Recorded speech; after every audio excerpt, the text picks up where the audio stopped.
Hi, everybody. Welcome to Vicarious Productions. I'm sitting here with TJ Barnes. I'm Matt. We're going to be talking a little bit about his book, Flag Revolt.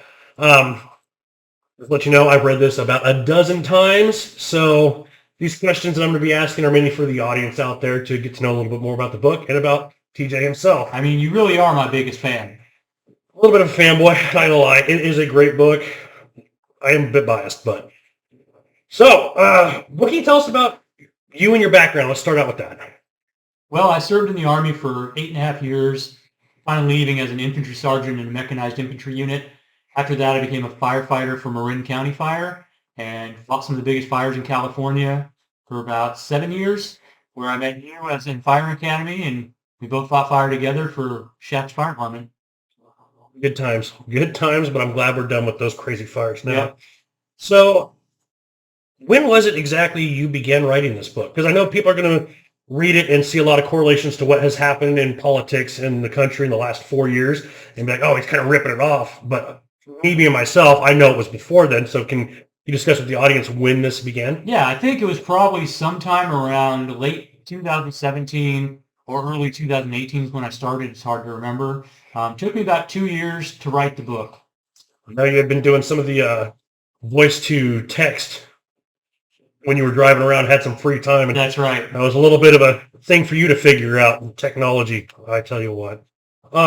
So explain to us, give us a little rundown about what this book is about and what it entails. So the book takes place in an alternate universe where a president very similar to Trump wins re-election. And California, in response, secedes from the United States. Not too far off the beat, that's for sure.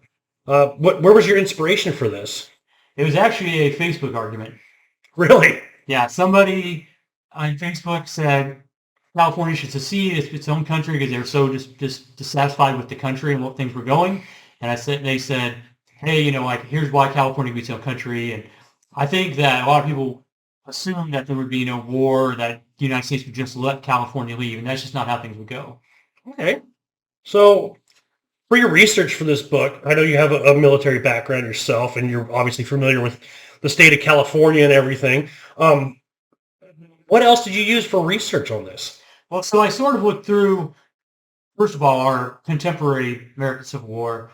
Okay. I looked at Bleeding Kansas and the partisan activity that were going on at that time.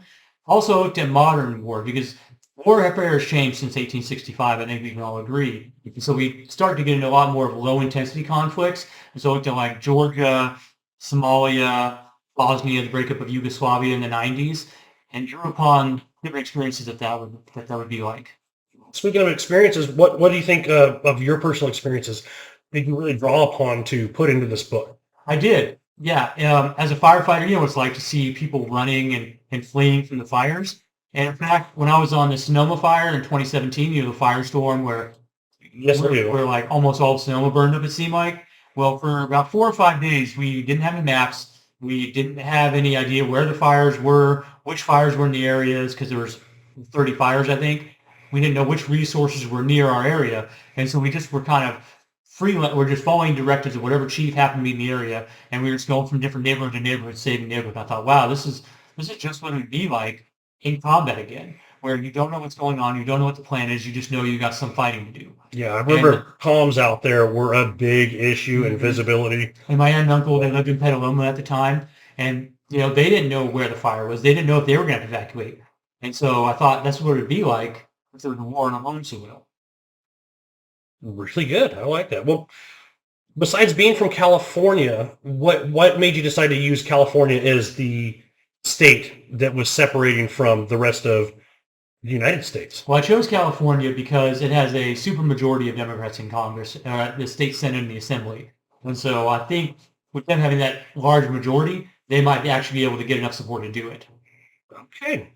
A lot of this book takes place in the northern half of California, which I know when most people hear Northern California, they think Sacramento, San Francisco, even though there is almost another half state above there, which is where a lot of this book takes place, is from that line north. Why up there, do you think? Well, there's already a pretty big secession movement going on up there. Anyone from that area knows that there's already a secession movement called the State of Jefferson, where people want to form their own state out of Southern Oregon and Northern California.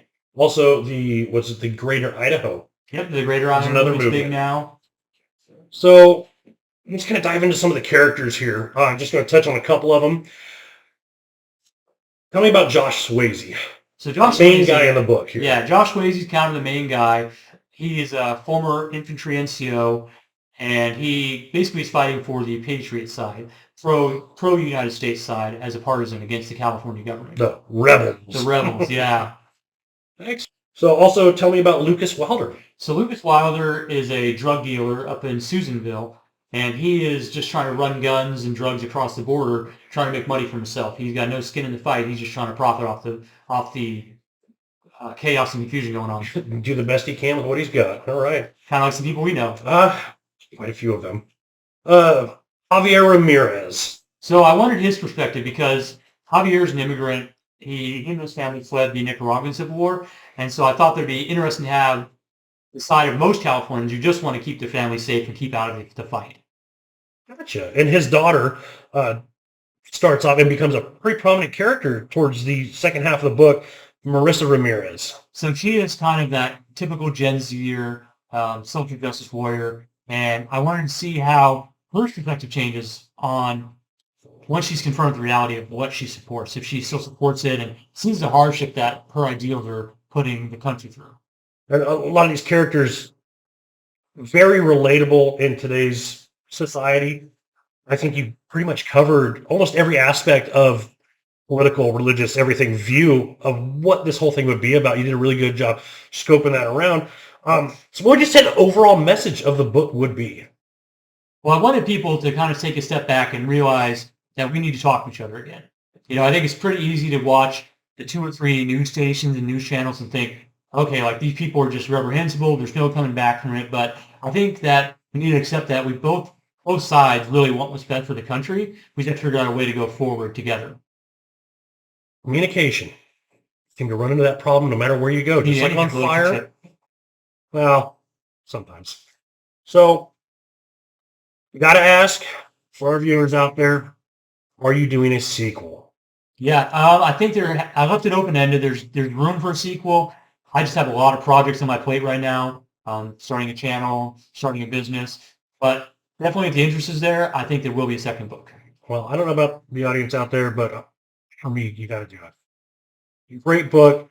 You guys, thank you for sitting with us. This is Vicarious Productions, TJ Barnes, and this is his book. Bear Flag Revolt is available at barnesandnoble.com and on Amazon. Check it out. Tell your friends. Thank you guys very much. Have a good one. Thanks, Matt.